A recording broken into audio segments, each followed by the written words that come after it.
చేసింది ఈరోజు గుర్తుకు లేదా అధ్యక్ష? ఎంతోమంది మరి పోరాటాలు చేశారు, ఎంతోమంది నాయకత్వం వహించారు. మరి కేసీఆర్ గారు నాయకత్వం వహించిన తర్వాత ఈ 14 సంవత్సరాల పరంపర ఉద్యమ చరిత్ర ఏ రకంగా ఉంది, మరి ఏ రకంగా తెలంగాణ వచ్చిందో ఒక్కసారి ఆత్మపరిశీలన చేసుకోవాల్సింది ఉంది అధ్యక్ష. ఎందుకంటే మేము కూడా అధ్యక్ష ఒక మున్సిపల్ కమిషనర్గా పనిచేస్తూ వారి పోరాటానికి ఆకర్షితులమై మేము కూడా ఒక సంఘాన్ని పెట్టి ఒక సైన్యాన్ని తయారు చేసి మరి ఫ్రీ జోన్ జడ్జిమెంట్ రాగానే సిద్దిపేట సభ నుంచి మొదలైనటువంటి ఈ ఉద్యమం మరి చివరకు నా ప్రాణం పోయినా పర్లేదని అమరనాథిచ్చ నిమ్స్ హాస్పిటల్లో జరుగుతున్నప్పుడు 4 రోజులు దాటిపోయింది అధ్యక్ష. 5వ రోజు డాక్టర్లు చెప్పారు 2 రోజులు ఉంటే చనిపోతాడు, మీరు చెప్తే ఇంటర్ మీరు పోవాలంటే మీ 3-4 పోయినావు అధ్యక్ష. నువ్వు బతుకుంటే ఎట్లయినా తెలంగాణ గురించి ఏదో ఆలోచన వస్తుంది, నువ్వు వస్తే మాకు కష్టమన్నా తెలంగాణ గురించి అయినా నువ్వు బతకాలి, నువ్వు విరమించాలని చెప్తే ఆ రోజు మాట్లాడే మాటలు మాకు ఇంకా గుర్తున్నాయి అధ్యక్ష.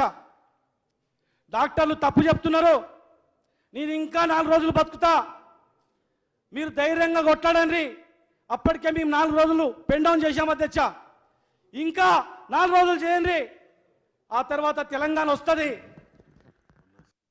లేదన్నా మీరు విరమింపజేయాలని చెప్తే ఒక మాట అన్నాడు అధ్యక్ష, మీకు దండం పెడతా, మీకు కాలు మొక్తా, కానీ మీరు బలవంతం చేస్తే కిటికీల నుంచి దుంకి చచ్చిపోతా, నన్ను బలవంతం చేయొద్దని చెప్పినటువంటి వ్యక్తి ఈ దేశంలో ఎక్కడైనా ఉండడా అని నేను అడుగుతున్నాను అధ్యక్ష. అలాంటి ముఖ్యమంత్రి గారి పట్ల నా అధ్యక్ష వీళ్ళు మాట్లాడేది.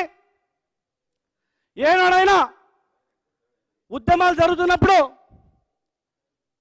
పిల్లలు చనిపోతున్నప్పుడు, అక్రమంగా కేసులు బనాయిస్తున్నప్పుడు ఆ ముఖ్యమంత్రులను కానీ ఆ ప్రభుత్వాన్ని కానీ కనీసం నిలదీశారు అధ్యక్ష. ఆ ముఖ్యమంత్రి కూర్చున్నప్పుడు కనీసం లేచి ఒక్కరైనా తెలంగాణ గురించి మాట్లాడారు అధ్యక్ష. మాట్లాడేటువంటి వాళ్ళు, కొట్లాడేటువంటి వాళ్ళు, ఇంతమందికి చావుకులకు కారకునేటువంటి వాళ్ళు, అమరవీరుల గురించి ప్రేమ ఉన్నట్లు ఏమైంది ఈయన మర్చిపోయినారు, ఆయన మర్చిపోయారని మాట్లాడతారు అధ్యక్ష. చంపినల్లే వాళ్ళ ఎక్స్గ్రేషియా గురించి మాట్లాడతారు అధ్యక్ష. అంటే తెలంగాణ రాష్ట్రం సస్యశ్యామలంగా బంగారు తెలంగాణగా రావడానికి వీళ్ళకు ఇష్టం లేదానని మీరు అడుగుతున్నారు అధ్యక్ష. అధ్యక్ష, గతంలో ముఖ్యమంత్రులు చాలామంది చూసినాం అధ్యక్ష. కొంతమంది ముఖ్యమంత్రులు అయితే వారానికి ఒకసారి ఢిల్లీ పోవడం రావడం అధ్యక్ష. ఆడాయన కలవకపోయినా కూడా బయటకు వచ్చి మీడియాకి వచ్చి కలిసినాం, ఇది చెప్పినాం అది చెప్పినాం అని వచ్చేటువంటి వాళ్ళ అధ్యక్ష. ఒక 2 వారాలు పోలేదంటే ఆయన సీటు మీద ఇంకెట్లెక్కాలని చెప్పి ఇంకో ఆయన ప్రయత్నం చేయడం అధ్యక్ష. వాళ్ళ సీటులు కాపాడుకోవడానికి సమయం ఇచ్చారు, కానీ ఆ సీట్లో కూర్చొని అన్ని ప్రాంతాలకు న్యాయం చేయాలని చెప్పినటువంటి ఆలోచన ఏ ముఖ్యమంత్రి అయినా చేసిండని చెప్పి నేను అడుగుతున్నాను అధ్యక్ష. ఈరోజు తెలంగాణ రాష్ట్రంలో ఇప్పటి తరమే కాదు అధ్యక్ష, మున్ముందు తరాల వాళ్ళు కూడా ఈ తెలంగాణ వనరులను అనుభవించేలా భావితరం ఇంకొక 100 సంవత్సరాలైనా సరే సస్యశ్యామలంగా ఈ ప్రాంతం ఉండాలి, ఈ ప్రాంతంలో అన్ని వర్గాల ప్రజలు కూడా సంతోషంగా ఉండాలని చెప్పి ఒక గొప్ప ప్రణాళిక చేసి ఈరోజు ముందుకు పోతున్న సంగతి ప్రతి ఒక్కరు కూడా గమనించాలి అధ్యక్ష. ఏ ముఖ్యమంత్రి అయినా ఇప్పటి వరకు మహారాష్ట్ర పోయింది అధ్యక్ష, ఛత్తీస్గఢ్ పోయింది అధ్యక్ష, సమస్యలు పరిష్కారం చేయడానికి చిత్తశుద్ధితో ముందుకు పోయి ఇతర ముఖ్యమంత్రులు అడిగిన సందర్భాలు ఎక్కడైనా ఉన్నాయి అధ్యక్ష? ఈరోజు ఛత్తీస్గఢ్ మాట్లాడితే దాన్ని ఒక రకంగా మాట్లాడతారు, మహారాష్ట్ర పోయి ఆ ప్రభుత్వాన్ని అడుక్కొని ఈ వివాదాలు పరిష్కారం చేసుకోవాలి, ఈ ప్రాంతంలో ఎప్పుడు వివాదాలు లేకుండా ప్రాజెక్టులు ఉండాలని చెప్పి మాట్లాడితే దానికి ఒక రాద్ధాంతం చేస్తారు అధ్యక్ష. గత ప్రభుత్వంలో ఆంధ్రప్రదేశ్లో, మహారాష్ట్రలో, కేంద్రంలో అధికారం ఉన్నటువంటి పార్టీ అనుకుంటే ఒక్కరోజు పరిష్కారం చేసే అవకాశం ఉన్నా ఆ రోజు ఈ పరిష్కారం ఎందుకు చేయలేదని మీ ద్వారా వాళ్ళు అడుగుతున్నారు అధ్యక్ష. ప్రయత్నం చేసి పరిష్కారం చేయడం వాళ్ళకి ఇష్టం లేదు అధ్యక్ష. మాట్లాడతారు బ్లాక్ డేన్ అంటే అధ్యక్ష, తెలంగాణ ప్రజలు ఆశ్చర్యపోతున్నారు.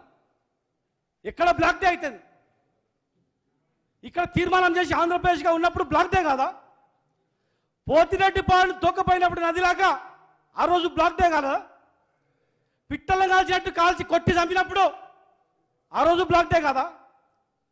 తెలంగాణ గురించి మాట్లాడాలని ఏదో రకంగా కాల్చి చంపినప్పుడు, రైతుల గురించి ధర్నా చేసినప్పుడు, బషీర్బాద్ దగ్గర కాల్చి చంపినప్పుడు ఆ రోజు బ్లాక్ డే కాదా అధ్యక్ష? ఒక్కనాడైనా తెలంగాణ గురించి చనిపోతున్నారు, చనిపోవద్దు ఈ ప్రభుత్వం ఉందని చెప్పి ఈ అసెంబ్లీ ద్వారా ఏనాడైనా భరోసా ఇచ్చారు అధ్యక్ష? ఆ దమనకాండ ఆగకుండా ప్రయత్నం చేయలేదు. ఆ రోజు బ్లాక్ డే కాదు, ఆ రోజు మాత్రం చాలా సంతోషం అధ్యక్ష. ఈరోజు తెలంగాణ రాష్ట్రంలో ఏ చెరువు ఎక్కడ ఉంది, ఏ కుంట ఎక్కడ ఉంది, ఏ కాలువ ఎక్కడ ఉంది, మా ముఖ్యమంత్రి గారిని అర్ధరాత్రి నిద్రలు లేపి ఒక్క క్షణంలో ఈ చెరువు గురించి చెప్పు అంటే ఆ చెరువు చరిత్ర చెప్తారు అధ్యక్ష. ఈ కాలువ గురించి చెప్పంటే ఆ కాలువ చరిత్ర చెప్తారు అధ్యక్ష. మరి ఏ ముఖ్యమంత్రి అయినా గతంలో చెప్పాడు అధ్యక్ష? ఏ నాయకుడైనా చెప్పాడు అధ్యక్ష? ఒకవేళ అడిగితే ప్రిపేర్ కాలేదు మళ్ళీ వచ్చి చెప్తానటువంటి వాళ్ళు ఉన్నారు, కానీ చెప్పేవాళ్ళు ఎవరైనా ఉన్నారు అధ్యక్ష? ఈ ముఖ్యమంత్రితో సమానంగా ఛాలెంజ్ చేసి మేము అడుగుతున్నాం అధ్యక్ష. ఈ ప్రాంతాన్ని అభివృద్ధి చేయాలని చెప్పని గోదావరి కృష్ణా జలాల వాటా ఎంత ఉంది, దాన్ని ఎట్లా తెచ్చుకొచ్చుకోవాలి, ఎట్లా ఉపయోగించుకోవాలి, ఒక్క బొట్టు కూడా వృధా కాకుండా ఈ ప్రాంతాన్ని ఎట్లా సస్యశ్యామలం చేసుకోవాలని చెప్పి కారణాలు ఏంటో కనిపెట్టి ఆ కారణాలను విశ్లేషించి భవిష్యత్తులో ఇబ్బందులు కాకుండా అని చెప్పి ప్రయత్నం చేస్తున్నారు అధ్యక్ష.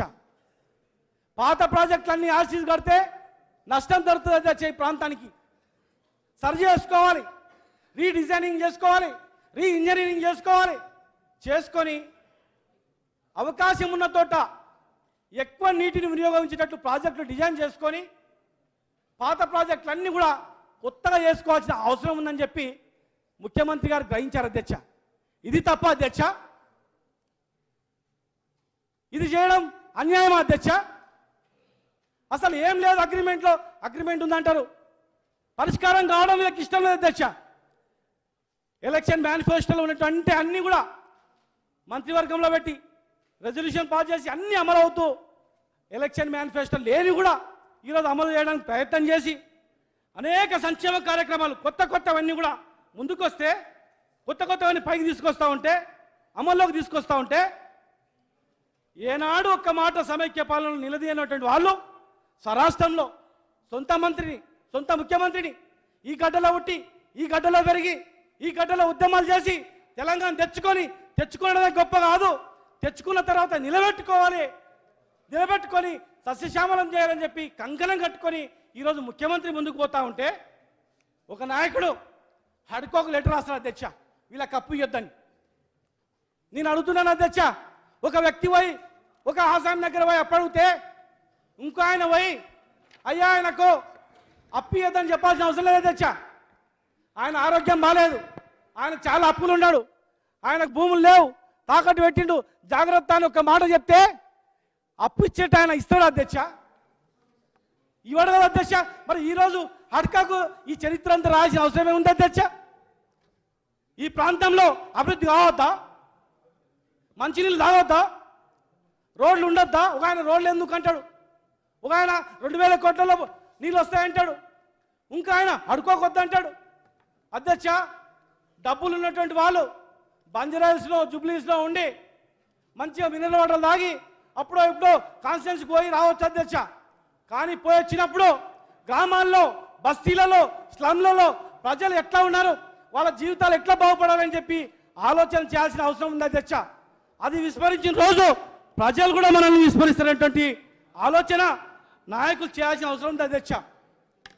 సీనియర్ నాయకులు, ఎంతో అనుభవం ఉన్నోళ్ళు, వివిధ హోదాలో పనిచేసినటువంటి వాళ్ళు రాష్ట్రం వచ్చిన తర్వాత ఈ రాష్ట్ర పునర్నిర్మాణంలోనైనా మంచి సలహాలు ఇచ్చి, మంచి సూచనలు ఇచ్చి బాసటగా ఉండాలని చెప్పి ఆలోచన చేయాల్సిన అవసరం ఉంది అధ్యక్ష.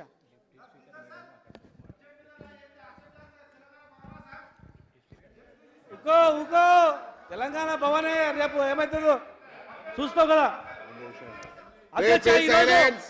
బడ్జెట్ అధ్యక్ష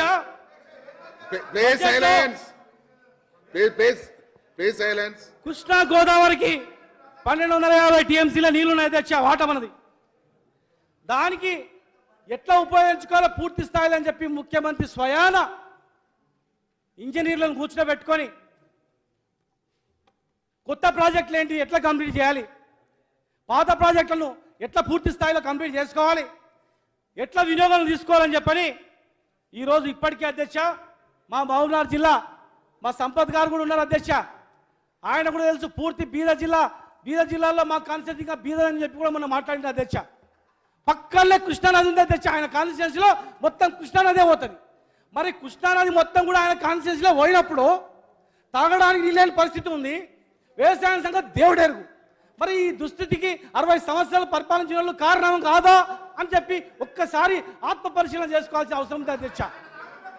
ఈరోజు మానవూరు రంగారెడ్డి జిల్లాకు 35,000 కోట్ల రూపాయలు, డిండి 6,190 కోట్ల రూపాయలు ఇప్పటికే కంప్లీట్ చేశాడు అధ్యక్ష.